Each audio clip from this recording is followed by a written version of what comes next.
Hello बच्चों, स्वागत है आप सबका स्टडी विद बलिंदर सर में। तो चलिए शुरू करते हैं आज का वीडियो। तो आज के वीडियो में हम पढ़ेंगे वही हमारा जो वास्तविक संख्या है चैप्टर चल रहा था, फर्स्ट चैप्टर, उसका प्रश्नावली 1 का सी हम लोग आज शुरू करेंगे, ठीक है ना। तो इसमें सबसे पहले प्रश्न हमारा देख लेते हैं। 1 नंबर प्रश्न कह रहा है कि रिक्त स्थानों की पूर्ति करें। तो सबसे पहले हम परिमेय और अपरिमेय संख्या के बारे में जान लेंगे, ठीक है ना। तो परिमेय संख्या कौन सी होती है? परिमेय संख्या वे संख्या है जो p/q के रूप में लिखी हो, p/q के रूप में हो या p/q के रूप में उसे लिखा जा सके, ठीक है ना।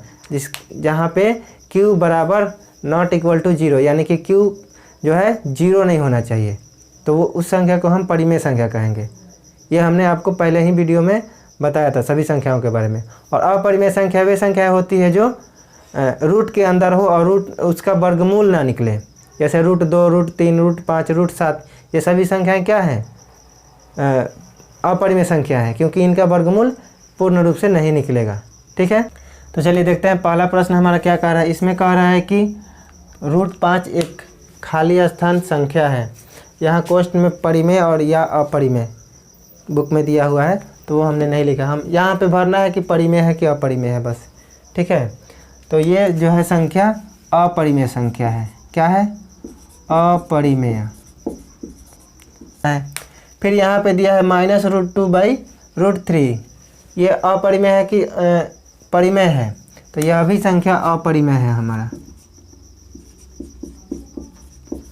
क्योंकि अपरिमेय संख्या √2 अपरिमेय संख्या है और √3 भी अपरिमेय संख्या है, क्योंकि इन दोनों का वर्गमूल नहीं निकलेगा। तो अपरिमेय संख्या में अपरिमेय संख्या से भाग करेंगे फिर भी वो अपरिमेय ही संख्या होगी, क्योंकि अपरिमेय संख्या में अपरिमेय संख्या का भाग भी अपरिमेय संख्या ही होता है, ठीक है। और यहाँ पर ये 3 नंबर प्रश्न है, ये भी अपरिमेय ही होगा, क्योंकि ये √11 जो है अपरिमेय संख्या है। तो अपरिमेय संख्या में हम अगर किसी भी संख्या को जोड़ते हैं, घटाते हैं या गुना करते हैं, भाग करते हैं, तो वह संख्या अपरिमेय ही होता है, ठीक है ना।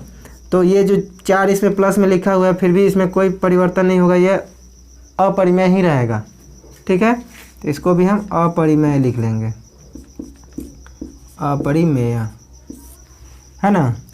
चलिए अब यहाँ पे है 1/√5, 1/√5, तो यह भी संख्या अपरिमेय ही है, क्योंकि ये बटा में √5 है, तो √5 का तो वर्गमूल निकलेगा नहीं। अगर यहाँ पे रहता 1/√4, तो 1/√4 का लघुत्तम √4 का वर्गमूल क्या हो जाएगा? 2 हो जाएगा। तो ये क्या हो गया? परिमेय संख्या हो गया। लेकिन यहाँ रूट के अंदर क्या है? √5 है, इसका वर्गमूल नहीं होता है, इसलिए यह भी अपरिमेय संख्या हो जाएगा, ठीक है। लास्ट ये हमारा है 5 × √8/√2, तो ये हमारा परिमेय संख्या है। ये जो हमारा है परिमेय है। अब ये कैसे परिमेय है?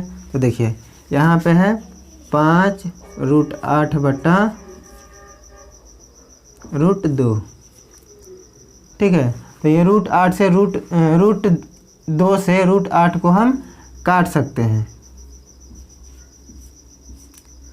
2 से 4 बार में कट जाएगा, रूट से रूट कट गया, 2 से 4 बार में 8 कट गया, यानी कि 5 चौका 20 हो गया। तो 20 हमारा क्या है? 20 के नीचे 1 होता है ना, तो ये हमारा परिमेय है कि अपरिमेय है? तो ये परिमेय है, यानी कि 20 को हम परिमेय संख्या के रूप में लिख सकते हैं। तो चलिए देखते हैं, ये हमारा दूसरा प्रश्न है, ठीक है। इसमें कह रहा है कि हमारा सिद्ध करे कि 3√2 अपरिमेय है। ये जो 3√2 दिया है ये अपरिमेय संख्या है, इसे सिद्ध करके बताइए, ठीक है। तो इस तरह के प्रश्न हमारे बोर्ड एग्जाम में ज़रूर से ही एक ना एक आते ही हैं। तो चलिए हल करते हैं इसको हम। तो देखिए यहाँ पे ये अपरिमेय संख्या है, तो इसे सिद्ध करने के लिए हम पहले इसे परिमेय संख्या मानेंगे और उसके बाद हमारा मान्यता जो होगा वो गलत साबित होगा और अंत में यह अपरिमेय संख्या है सिद्ध हो जाएगा, ठीक है। तो चलिए सबसे पहले लिखेंगे हम, माना 3√2 जो है 3√2 एक परिमेय संख्या है। संख्या है। ठीक है, तो इसे हम कैसे लिख सकते हैं? परिमेय संख्या को p/q के रूप में लिखा जा सकता है, यानी कि यह p/q के बराबर है। परिमेय संख्या है जहाँ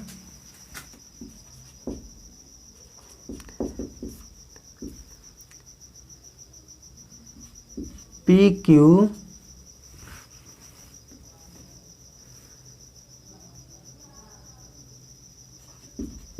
सह अभाज्य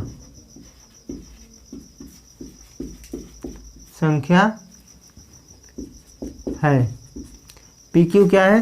सहअभाज्य संख्या। सहअभाज्य संख्या का मतलब आपको हमने संख्या के बारे में बताया था, उस वीडियो में बताया था, ठीक है ना। सहअभाज्य संख्या का मतलब ऐसी संख्याओं का युग्म होता है जिनका मौसा यानी कि HCF 1 होता है, ठीक है ना, यानी कि HCF PQ जो होगा वो बराबर 1 होगा, ठीक है।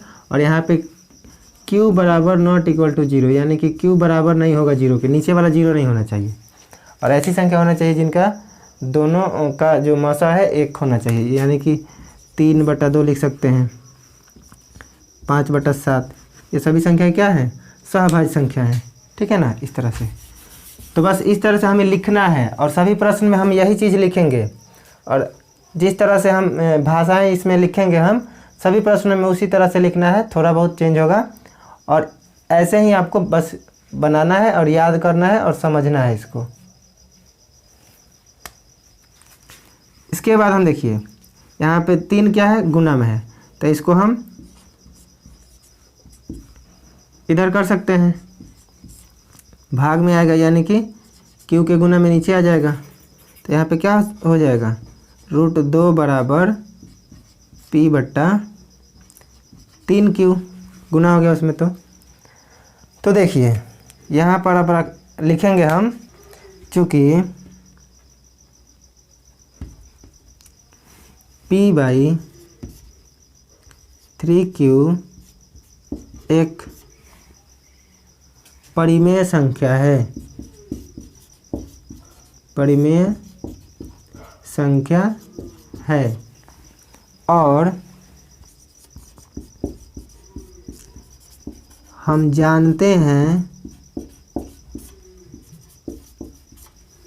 कि √2 एक अपरिमेय संख्या है, ठीक है। हम जानते हैं पहले से ही कि ये √2 जो है अपरिमेय संख्या है, इसलिए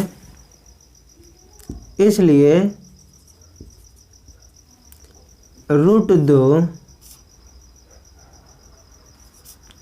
बराबर नहीं हो सकता है p/3q के, क्योंकि परिमेय संख्या और अपरिमेय संख्या कभी आपस में बराबर नहीं होते हैं, ठीक है ना। इसलिए यहाँ जो ये लिखा हुआ है ये गलत है, बराबर नहीं हो सकता है, ठीक है। शायद ये नीचे नहीं दिखेगा आपको, तो हम यहाँ पे बगल में लिख लेते हैं, आप नीचे ही लिखिएगा। अतः हमारी मान्यता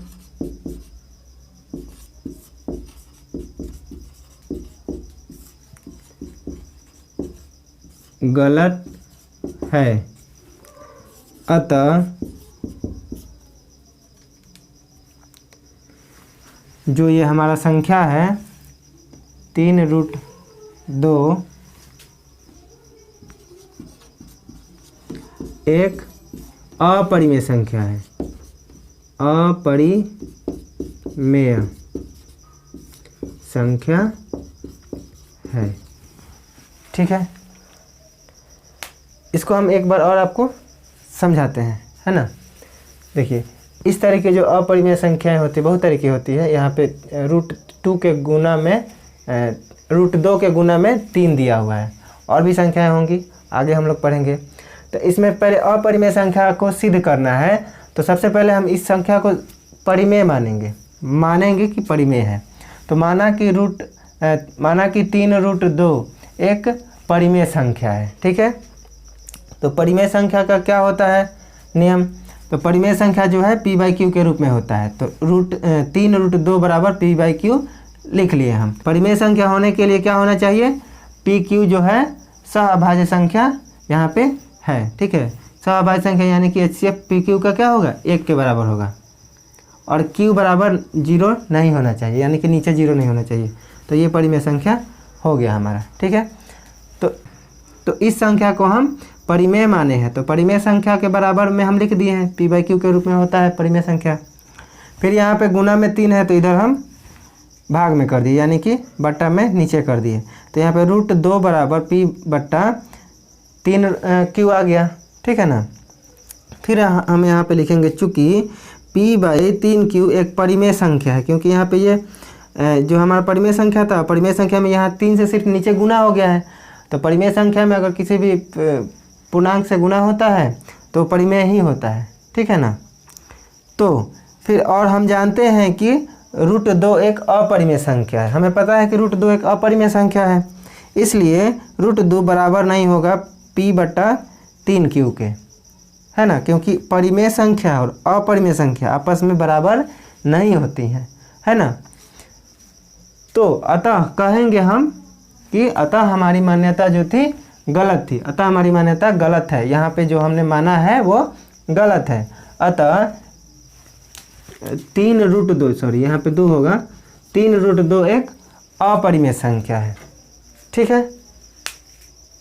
बहुत ही आसान प्रश्न है, बस जैसे लिखा है वैसे ही आपको समझ लेना है और बार बार इसको बना करके याद कर लेना है।